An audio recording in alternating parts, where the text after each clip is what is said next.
In a stunning turn of events, Democrats refuse to give Palestinian Americans a speaking slot at the DNC.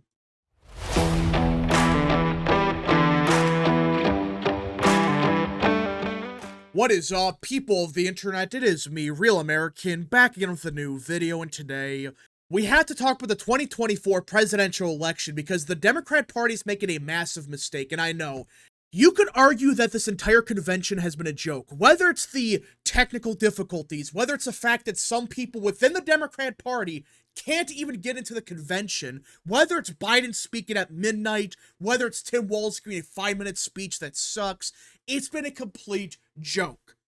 But at the bare minimum, you could argue, well, they're at least trying to appease their base. That's what this entire convention's all about. They're trying to appease the base. That's it. Screw the middle. We have to jack up turnout with Democrats.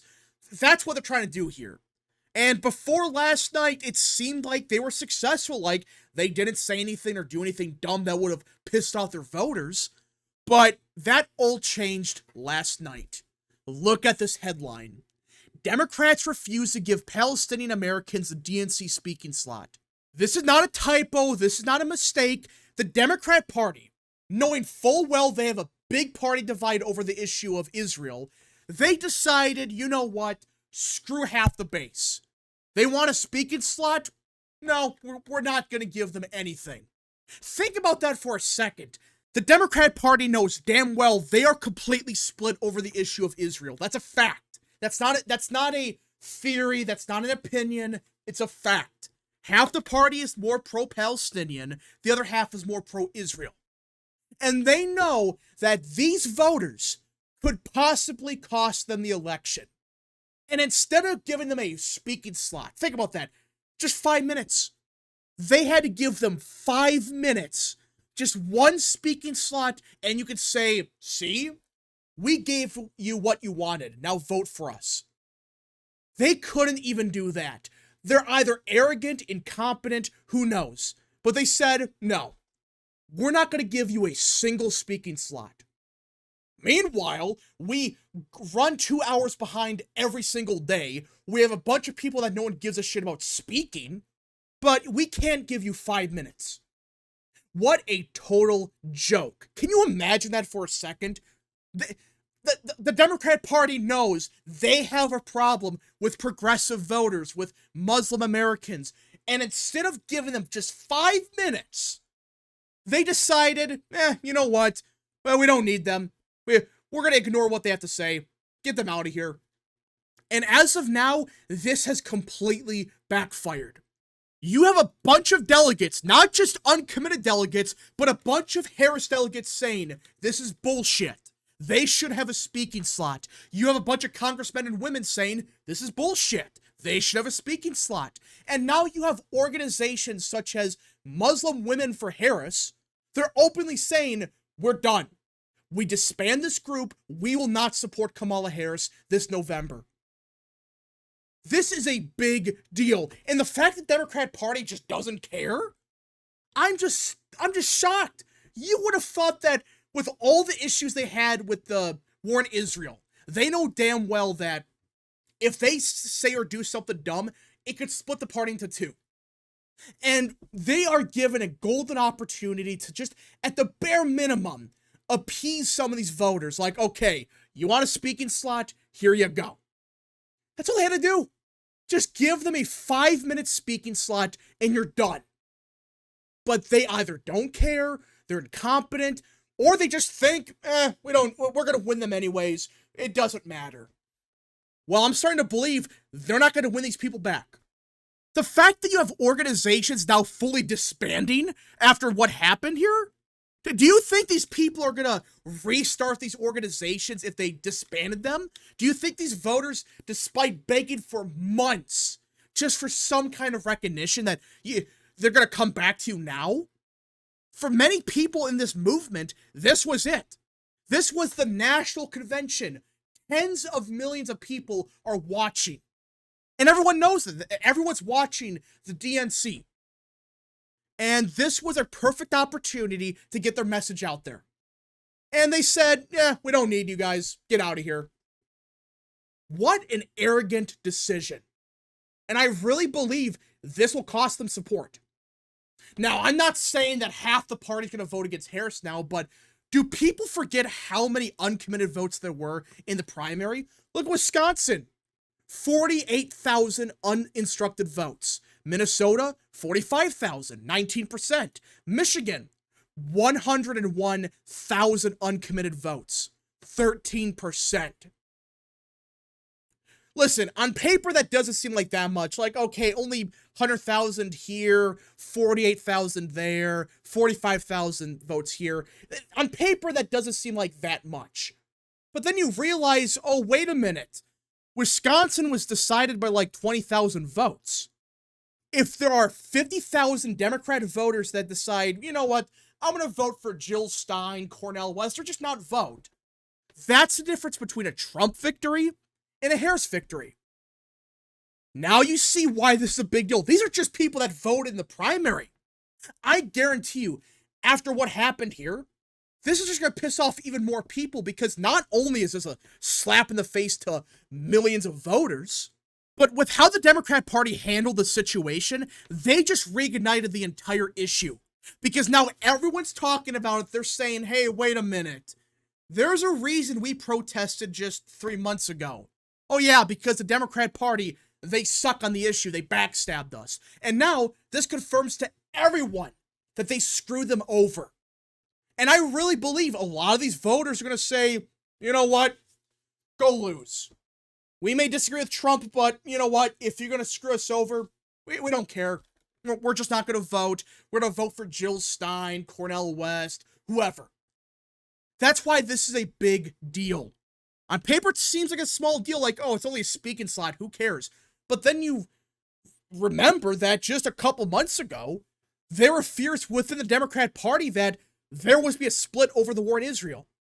And it seemed like for a couple months, they navigated through that tough period. But now, it seems like it's back on the table where we see a bunch of Democrat voters stay home. They don't vote. They vote for someone else. And that could be the reason Trump wins. And we're not talking about just 1,000 here and there. We're talking about tens of thousands, if not hundreds of thousands of voters in some states like Michigan. I mean, look at the Michigan number. 101,000 voters. And those are people that just voted. If every Democrat in Michigan voted, it would probably be 200,000. That's a lot of uncommitted votes against Biden when he was uncontested and at the time supposedly was beloved by everyone within the party. But now, you just reignited the issue that you were dealing with just a couple months ago, because you're either so arrogant that you just think you got these voters won no matter what, or you're so incompetent that you don't realize what you're causing. We just gotta see what happens, because there is a possibility that this turns into a nothing burger. I get it. But the more you read into it, the more it sounds like this might have a big impact. You have a bunch of congressmen and women saying, this is bullshit. Give them a speaking slot. You have a bunch of Harris delegates saying, give them a speaking slot. Yeah, delegates, not just some random uncommitted delegates. No, Harris delegates. They're saying, give them a speaking slot. So the more you look into it, the more it becomes baffling that they're just saying no for something as simple as a speaking slot. I understand the Democrat Party, they don't want some nut job on the stage saying something insane. I get that. But I guarantee you there's plenty of people you could get on the stage to vet them properly and, you know, make sure their speech isn't something crazy. That's all you had to do. But they just don't care.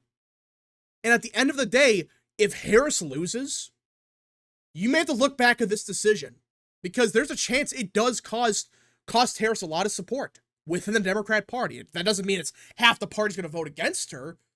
But if Harris just loses 10% of Democrats, which on paper doesn't seem like that much, well, that could decide the election. That could cost states even like Minnesota.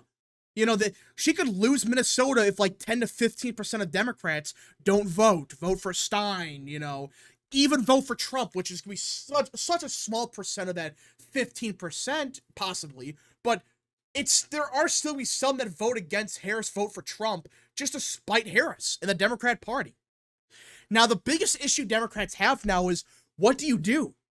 If they realize they made a mistake here, do they just give them a speaking slot in the last second? I guess it's possible. But if the Democrat Party decided to do that, would that really change anyone's minds? Because you're talking about such a rushed decision, like, oh, they waited till the very last second to give us a speaking slot. That would still be a slap in the face, because it still seems like they just didn't care. And the second that you said, we're not going to vote for you, that's when they magically realized, oh, the war in Israel is a big issue for us. Have a speaking slot. It would make the Democrat Party look bad. But either way, at this point, they're still trying to play both sides. They're trying to play both sides of the issue. They're trying to be pro-Israel, pro-Palestine, pro-Israel, but it doesn't work. You cannot play both sides on an issue like Israel. You just can't. Because when you play both sides, it pisses off everyone. If you try to appease the pro-Palestinian people, there's a bunch of pro-Israel Democrats left. There are a bunch of Jewish Democrats that they're not going to be happy with that. And if you try to appease the Jewish voters, the more moderate voters, well, the progressive and Muslim vote, they're going to say, screw you. That's always been the problem. But playing both sides is the worst of both worlds. You just piss off everyone. You appease no one when you say, yeah, we're pro-Israel, but we're also pro-Palestine, or we're pro-Palestine, we're pro-Israel. That doesn't work. You cannot play both sides. It hasn't worked so far, and I don't think it will.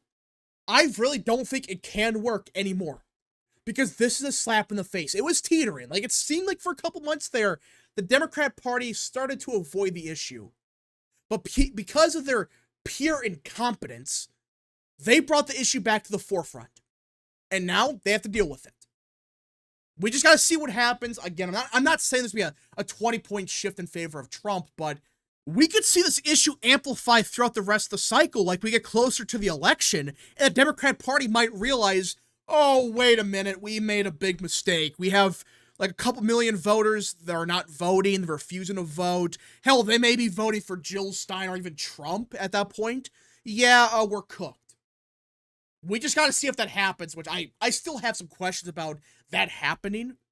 But now the Democrat Party did this, there's a possibility. There is a possibility we see a big split come November. When I say a big split, I'm talking about like a 10-point shift. Just a bunch of progressive and Muslim voters voting against the Democrat Party. Not voting for Trump, but voting for whoever else. It will be fascinating to see how many voters truly shift against Harris because of this decision, but we will know come probably October or November if there's some kind of shift like that. But anyways, folks, thank you so much for watching. If you guys did enjoy this video, smash the like button down below, subscribe, share with your friends, hit that little bell, follow the social media accounts in the description down below, and of course, join the channel today. Godspeed to all of you.